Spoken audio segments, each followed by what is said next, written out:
So the Trump administration is coming out and they are saying now that everybody on SNAP benefits is going to have to reapply. Why? Because they are claiming fraud. They want to root out all this fraud. Translation, we don't think everybody who gets benefits deserves it, so we want to try to curtail that, and we want to make it difficult for people to get their benefits right before the holidays so that, they rethink their priorities and, go get a better job or something like that. Now, fraud has always been a Republican talking point when it comes to food assistance, at least for 40 years. There have been stories going back, of fictitious welfare queens who have tons of kids and live off the government and are eating better than most people, except that is not how the food stamp and the SNAP assistance program works. A lot of times it is less than like $3 a day you have to ration out. It is there to be a supplement, and you're eating a lot of cheaper meals. You're getting things that, you can stretch.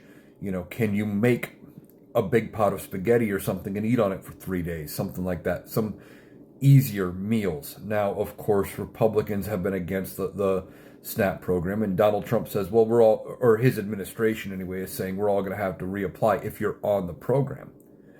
Now, there's a couple problems with that, of course, because there always is when Donald Trump or his administration says something. SNAP is allocated by the states. It's ran by the states. The government gives them money to do it, but each state runs their own program. There is no interdependency between the states. And it's not even a guarantee that your SNAP money works in other states. Some states do allow it, I think, but I'm not 100% sure about that. But the point is, it's administered by the state. So the state decides when you have to reapply, what criteria you are eligible for, etc.